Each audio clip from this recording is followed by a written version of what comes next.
모든 사람이 열매를 맺습니다. 살아있는 모든 사람은 열매를 맺고 살아갑니다. 열매를 맺지 않는 사람은 한 사람도 없습니다. 죽은 사람이 아닌 이상의 말이죠. 이 열매는 한 사람이 살아가는 그 삶 자체를 말합니다. 그 사람이 누구냐? 또 그 사람의 살아온 인생에 대한 평가, 그것이 열매입니다.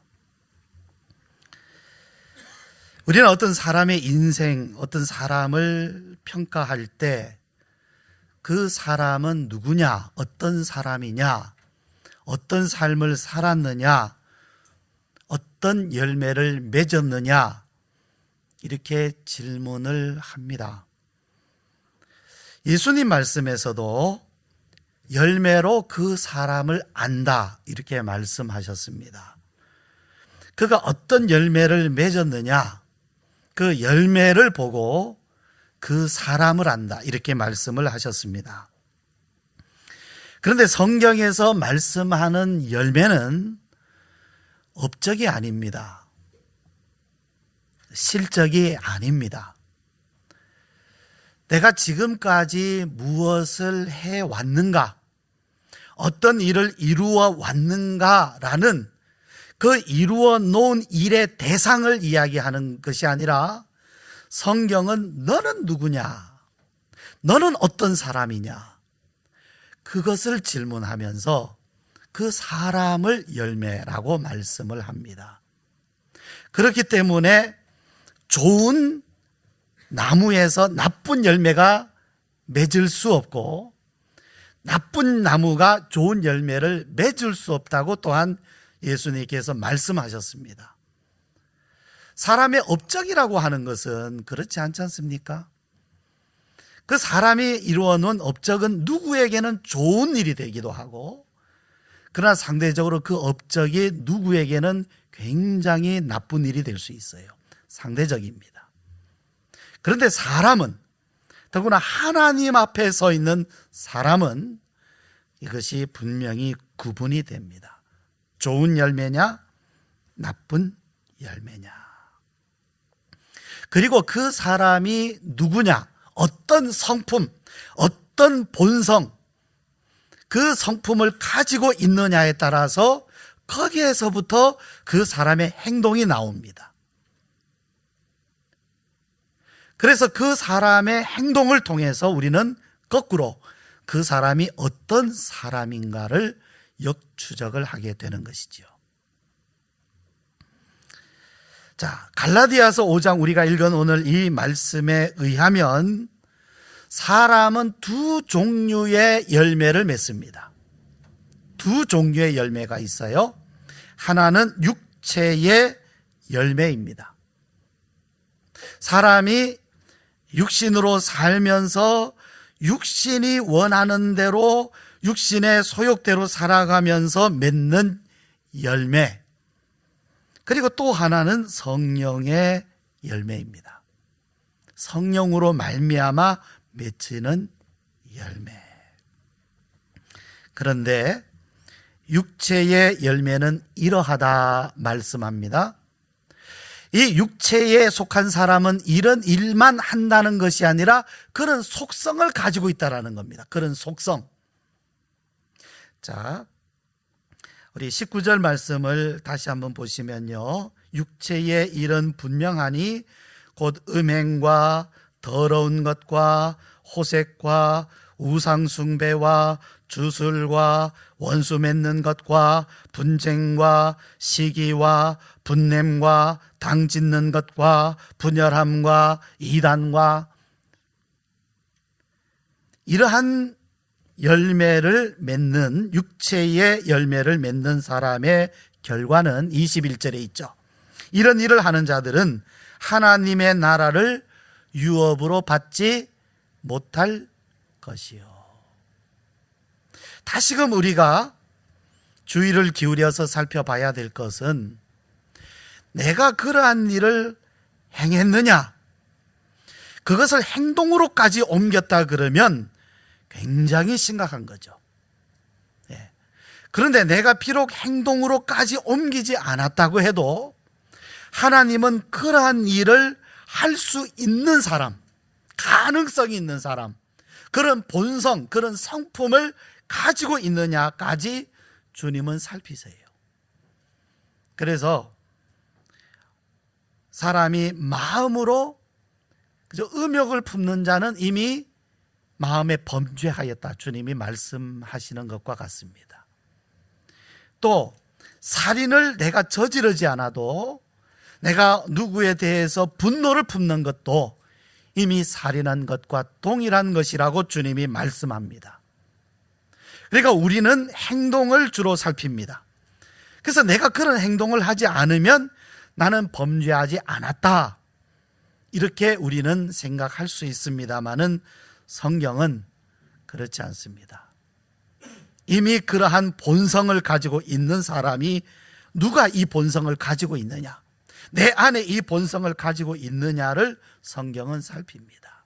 그것이 육체의 일이다, 이렇게 말씀하고 있습니다. 그런데 말이죠, 오늘 우리에게 주시는 이 말씀은 이러한 일을 열심히 피해라 하는 단순한 말씀이 아닙니다. 단지 이런 것을 하지 않고 사는 사람은 착한 사람이다, 잘하는 것이다, 단지 그러한 교훈의 말씀으로 그치지 않습니다. 한 걸음 더 나아가서 이러한 육체의 소욕 가운데에 있으면서 이러한 본성이 나 자신 안에도 있는 것을 보면서 다른 사람은 나를 모르죠. 다른 사람은 나의 고민을 모릅니다.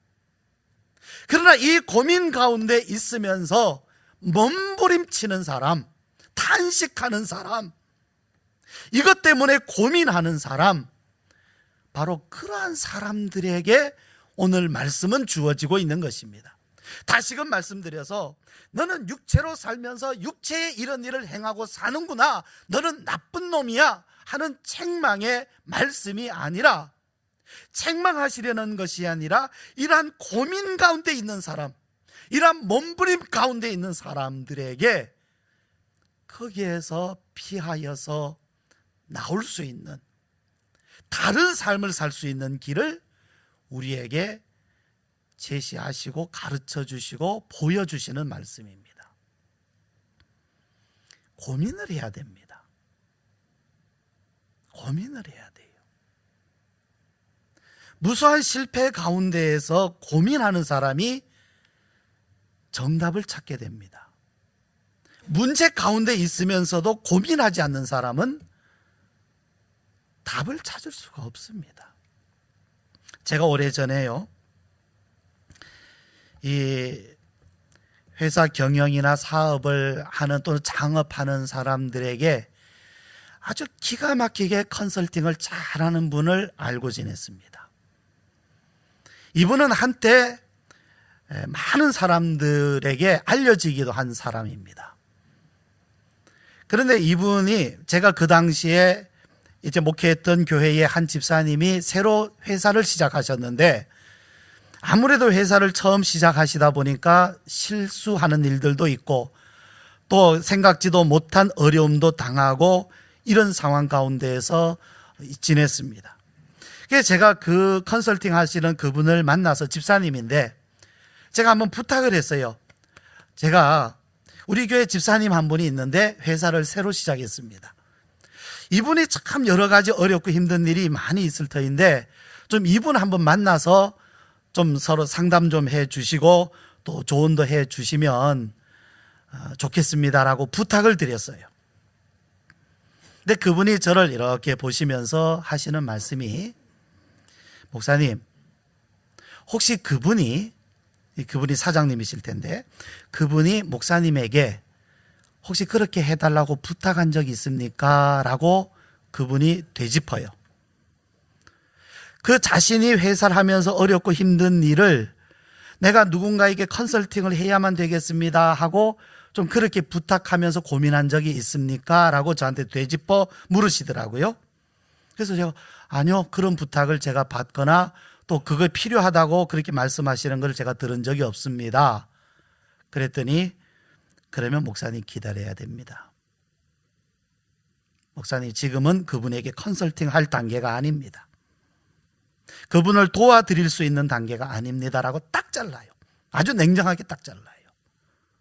무슨 이야기냐 하면 그 회사를 시작하신 그 집사님이 계속 어려움을 당하고 실패하는 가운데에서 정말 더 이상 어떻게 할 수가 없어서 나 좀 누가 도와주셨으면 좋겠습니다 하고 간절히 원할 때, 이 컨설팅이 간절히 필요로 할 때, 그때야 그분을 도와줄 수 있다는 거죠. 그때 도와줘야 실제적인 도움이 될 수 있다는 거죠. 그러기 전까지는 함부로 내가 당신 좀 도와주겠다고, 조언해 주겠다고 그렇게 나서는 게 아니란 것입니다. 제가 한 번은 그 가스펠 그 영화를 보는데요, 우리 그 찬양하고 이런 분들의 그런 내용을 담은 그런 영화인데, 다큐멘터리 영화입니다. 한국에서 내노라 하는 그러한 찬양 팀들이 미국에 있는 유명한 그런 이제 그 가스펠 지도하시는 분을 찾아갔습니다. 근데 그분에게 찾아가서 좀 우리를 가르쳐 주셨으면 좋겠습니다 하고 요청을 합니다. 그러니까 이제 그분이 이제 그 찾아간 분들에게, 우리 한국에 찾아간 찬양팀 뭐 이런 분들에게, 합창단 이분들에게 그 노래를 한번 불러봐라. 노래를 잘 불러요. 노래를 잘 불러요. 그러니까 이분이 하는 얘기가 돌아가라. 나는 당신들한테 가르쳐 줄 것이 없다. 돌아가라. 네. 아주 냉정하게 잘라버립니다. 그래서 이제 왜 그렇게 했는가라고 인터뷰를 하는데, 그분이 하는 얘기가 배울 준비가 되어 있지 않는 사람들은 가르칠 수 없다고 이야기합니다. 우리가 성경 말씀 너무나 좋은 말씀들입니다. 이 말씀들은 진리의 말씀임에 틀림이 없습니다. 그런데 이미 이 우리의 삶 가운데에서 우리가 만약에 배가 불러 있고 더 이상 우리가 배우려고 하지 않고 목말라 있지 않다고 하면, 아무리 좋은 성경 말씀을 우리가 읽는다 할지라도 이 말씀은 우리한테 유익하지 않습니다. 오늘 우리들에게 말씀하는 이 귀한 열매에 대해서 성경이 말씀하셔도 우리는 이 열매를 맺을 수 없습니다. 그런데 누가 이 열매를 맺을 수 있는가? 지금까지 내가 이런 열매 그래도 나름대로 잘 맺어왔어라고 하는 사람이 아닙니다. 이런 열매를 맺지 못해서 오히려 나쁜 열매 때문에 고민하고 괴로워하고 탄식하고 아파하는 사람, 내 속에 있는 이런 문제들 때문에 다른 사람들한테 감히 말은 못하고, 부끄러워서 말은 못하고, 그러나 혼자 안에서 기도 가운데에서 주님 앞에 부르짖으면서 주님 이거 어떻게 해야 됩니까? 라고 질문하면서 몸부림치는 사람에게 오늘 이 말씀이 주어지고 있는 것입니다. 오늘 말씀은요, 우리가 이러한 육체의 소욕으로부터 벗어나게 하는, 벗어날 수 있는 유일한 길, 그것을 우리에게 말씀하고 있는데, 그것은 성령입니다. 성령입니다. 성령이 아니면 안 됩니다. 자, 성령은요, 우리 사람 안에 있는 본성을 끄집어내서 개발하는 그런 분이 아닙니다. 하나님의 말씀은 우리 사람 안에 있는 어떤 선하고 착한 본성들을 개발해내서 그것을 극대화시켜주는 이런 말씀들이 아닙니다. 성령은 하늘로부터 오는 성품을 사람들에게 부여해 주시는 분입니다. 솔직히 여러분, 설교를 하는 저나 여러분들이나 이 말씀을 들을 때에 우리 성령의 열매를 많이 맺읍시다, 사랑합시다, 오래 참읍시다, 서로 충성합시다, 절제합시다, 이게 훨씬 쉬운 말씀 아닙니까? 저도 그렇게 하면 말씀드리기도 쉽고, 듣는 여러분도 내가 그래 살아야지 결심하기도 얼마나 좋아요. 그런데 이게 무슨 뜬금없이 무슨 전설같이 하늘로부터 신령한 성품, 거룩한 성품이 사람에게 부어진다니, 이 첨단 과학의 시대에 이런 말씀이 여러분 가당하기는 합니까? 그런데 성경은 이 말씀이 틀림없어요. 아무리 성경을 읽어보고 또 읽어봐도 이 성경이 우리에게 말씀하시는 것은, 성령은 우리에게 하나님의 성품을 부어주신다는 겁니다. 우리의 성품을 개발하겠다는 것이 아니라 위로부터 우리에게 없던 성품을 부어주시겠다는 것입니다. 그래서 하나님의 성품과 같은, 하나님의 성품을 닮은, 즉 하나님의 성품이 무엇입니까? 거룩하시고 의롭고 인자하신, 그런 하나님의 거룩하시고 의롭고 인자하신 성품을 우리들에게도 부어주신다는 거예요. 그래서 그 성품이 우리들의 성품과, 육신의 성품과 우리의 삶을 변화시킨다는 것입니다. 믿어지십니까? 믿을만 합니까? 성경은 이걸 믿으라는 겁니다. 그래, 안 믿으면 끝까지 안 믿고 가세요. 방법이 없어요. 안 믿겠다는 사람을 끝까지 그걸 어떻게 말리겠습니까? 그러나 믿고자 하는 사람들은 믿으십시오. 분명히 성경은 우리가 할 수 없는 일을 말씀하고 있습니다. 그러나 믿으라고 말씀합니다. 한 가지 우리가 유념해야 될 것이 있어요. 육체의 사람은 전혀 선을 행하지 못하느냐는 것이지요. 아닙니다. 육체의 사람도 선을 행합니다. 성령을 알지 못하는 사람도 좋은 일을 합니다. 의로운 일을 합니다.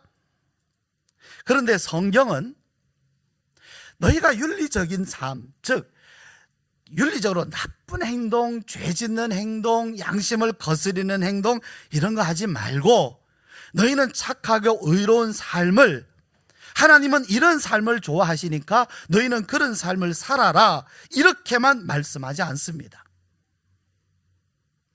윤리적인 차원의 선과 악을 구분하지 않고 육체의 삶과 성령의 삶을 구분하고 있어요. 말하자면 육체로 사는 삶, 그 사람의 삶에도 선과 악이 다 있습니다. 그러나 육체로 사는 삶과 성령으로 말미암는 삶을 구분하고 있어요.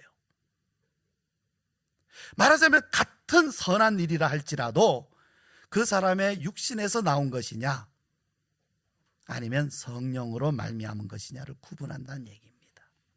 왜냐하면 하나님의 자녀는 성령으로 말미암아 되는 것이기 때문에 그렇습니다. 예를 들어서 나는 저희 집 아이들이 착하게 살았으면 좋겠어요.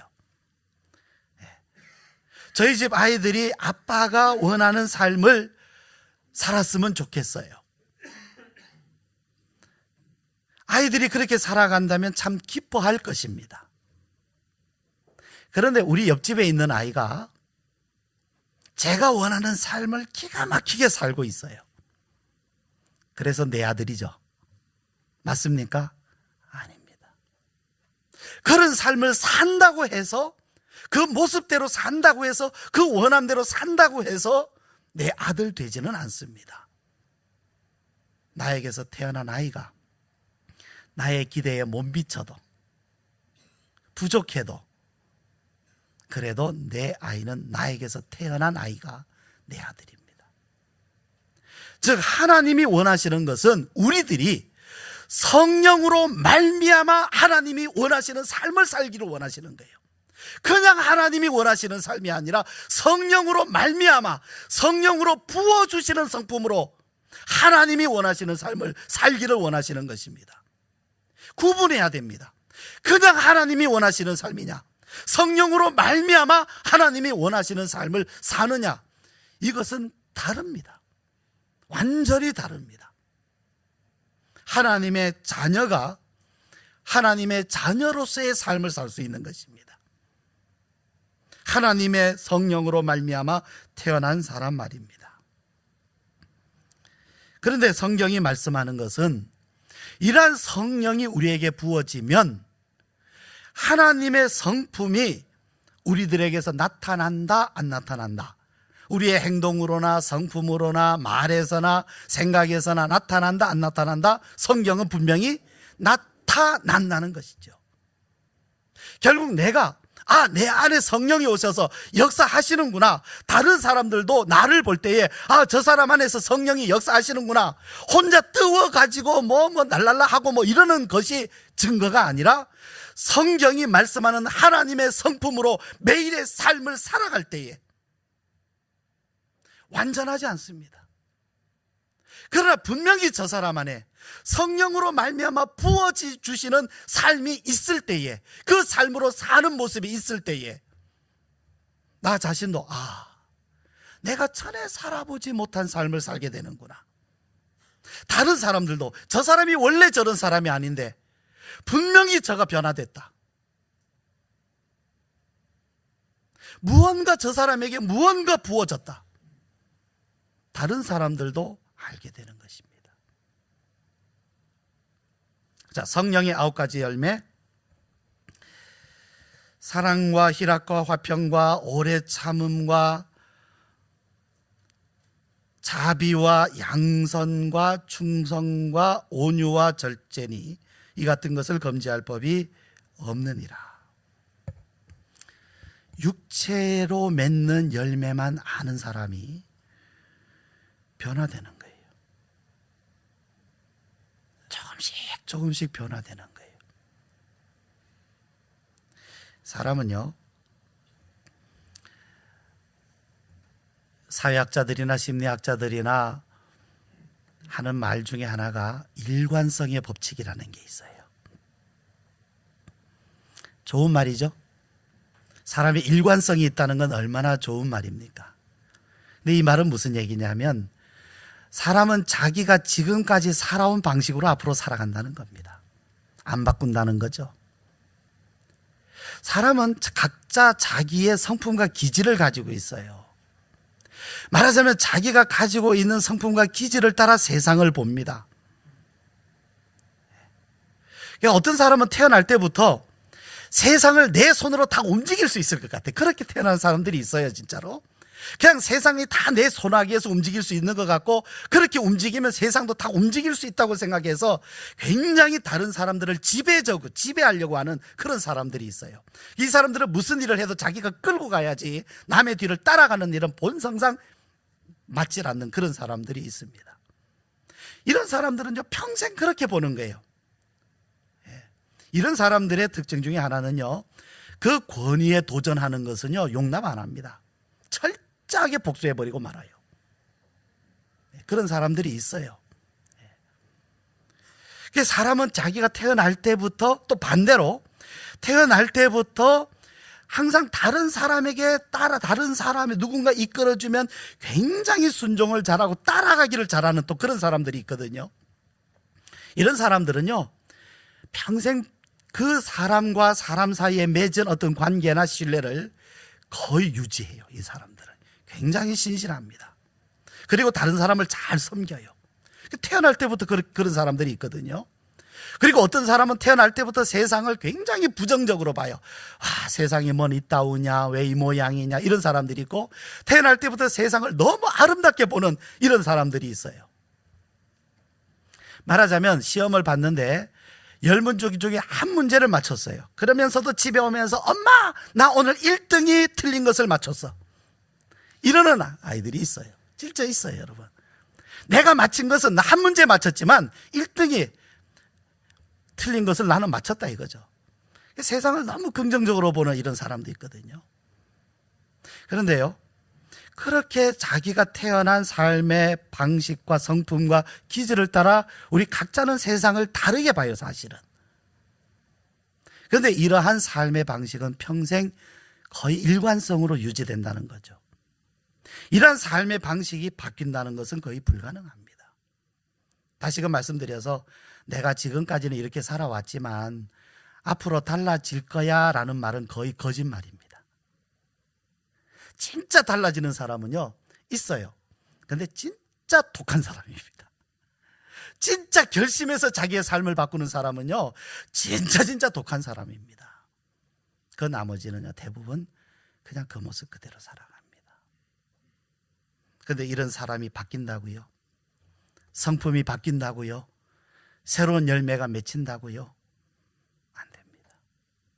그런데 우리 안에 새로운 힘이, 새로운 성품이 부어져서 하나님이 원하는 삶으로 변화되는 일이 있다. 그 일을 성령님이 우리 안에 오셔서 해 주신다는 것입니다. 그러므로 우리가 오늘 이 성령의 열매들에 대해서 우리가 이해할 때, 성령의 열매는 말 그대로 성령의 열매입니다. 오해를 해서는 안 되겠죠? 단순히 사람이 어떤 새로운 삶을 살기로 결단하고 결심하고 윤리적인 어떤 행동을 변화시킨다고 해서 그것이 성령의 열매가 되지는 않습니다. 그건 그 사람의 결단의 열매예요. 의지의 열매고 성령의 열매는 아닌 거죠. 성령의 열매는 말 그대로 성령님이 우리 안에 오셔서 우리로 안에서 우리로 하여금 살게 하시는, 새로운 삶을 살게 하시는 그 성품으로 말미암아 나타나는 열매를 말씀하는 것입니다. 자, 그러면 이러한 성령의 열매는 누구에게 맺힙니까? 누구에게? 자, 16절 말씀을 보시면요, 같이 읽죠. 시작. 내가 너희에게 이르노니 너희는 성령을 따라 행하라. 그리하면 육체의 욕심을 이루지 아니하리라. 여기에 문제가 있어요. 이 말씀은 누구나 받을 수 있는 말씀이 아닙니다. 너희는 성령을 따라 행하라 하는 이 말씀, 그러면 육체의 소욕을 이루지 아니하리라는 이 말씀에 두 가지 제한이 있어요. 이건 누구나 받을 수 있는 말씀이 아닙니다. 첫 번째, 어떤 말씀이냐? 성령을 따라서 행하려면 뭘 알아야 돼요? 성령을 알아야 돼요. 성령을 알아야 돼요. 성령을 모르면 어떻게 성령을 따라 행합니까? 성령을 모르면 성령을 따를 방법이 없습니다. 내가 길을 모르는데 어디로 갑니까? 그러므로 이 말씀은 첫 번째, 성령을 아는 사람이 순종할 수 있는 겁니다. 두 번째는 뭡니까? 또 하나는 선택의 자유가 있어야 돼요. 내가 성령을 따라 살 것인지 그냥 육체를 따라 그냥 살 것인지 내가 선택할 수 있는 자유가 있는 사람입니다. 자유가 없는 사람은 할 수가 없어요. 노예에게 주인을 선택할 권리가 있습니까? 묶여있는, 잡혀있는 사람이, 종이, 감옥에 갇혀있는 사람이 선택권이 있습니까? 없어요. 이것은 그리스도로 말미암아 죄에서, 율법의 굴레에서부터 자유를 얻어서 그 자유함 가운데 있는 사람, 즉 선택의 자유가 있는 사람에게 이 말씀은 해당되는 것입니다. 첫 번째, 성령을 알아야 되고요. 두 번째는 선택의 자유가 있는 사람입니다. 없는 사람은 선택할 수가 없습니다. 그냥 끌려가는 겁니다. 선택 못합니다. 아무리 내가 성령으로 살고 싶어서 안 사라지는 이유는 선택의 자유가 없기 때문이에요. 성령을 모르거나. 그런데 또 하나 있어요. 자유를 얻었을지라도, 예수 그리스도로 말미암아 죄에서 속량함을 받아서 자유를 얻었을지라도 끊임없이 성령을 따르고자 선택해야 됩니다. 갈라디아서 말씀은 이 부분에 대해서 경고하고 있어요. 말하자면 내가 성령도 알고 이제 죄로부터 자유함도 얻고 그래서 선택의 자유가 있을지라도 그 자유를 가지고 순종을 해야 되는 것입니다. 내가 성령을 받고 은혜를 입었다고 해서 그냥 자동적으로 내가 아무런 결단과 선택을 하지 않는데 자동으로 이러한 삶이 사라지느냐? 아니라는 거예요. 내가 성령을 힘입기 위해서 끊임없이 계속해서 성령을 따라가야 된다고 말씀하고 있는 것입니다. 갈라디아 사람들은요, 성령을 아는 사람들이에요. 죄로부터 자유를 얻은 사람들이었습니다. 그럼에도 불구하고 그들은 유대교인들의 유혹에 빠져서 율법을 따르고 성령을 버려버렸습니다. 그래서 그들은 더 이상 성령의 열매를 맺을 수 없는 상태가 되었던 것입니다. 이것이 경고입니다. 사람에게 성령이 오셔서 거룩한 하나님의 성품을 닮은 성령의 열매를 맺게 해 주십니다. 이것이 성경이 우리에게 말씀하고 있는 진리입니다. 믿어야 합니다. 믿고 이 말씀을 따라가야 됩니다. 우리가 예수님을 믿는 의미와 목적은 바로 여기에 있는 것입니다. 우리는 세상 사람들이 바라는 그런 복을, 그런 육체적인 복을 바라는 사람들이 아닙니다. 솔직히요. 사람들이 원하는 육체의 복, 육체적인 잘 먹고 잘 살고 잘 되고 잘 입고 하는 거기에다가 성령 운동을 결합시켰어요. 어떤 사람들이. 그 하나님께서 우리에게 말씀하신 이 성령의 열매가 아니고 예수 믿으면 육체가 원하는 일들이 잘 된다. 건강하게 산다, 하는 사업 잘 된다. 여기에다가 뭘 결합시켰냐면 성령 운동을 같이 결합을 시켜버린 거예요. 혼합 종교를 만들어버린 거예요. 어마어마한 사람들이 좋아하지 않습니까? 왜? 내가 육체적으로 원하는 걸 또 해준다니까. 사실 하나님의 신령한 복을 원하는 사람이 어디 있습니까? 성령의 9가지 열매 같은 이런 복을 원하는 사람이 세상에 어디 있습니까?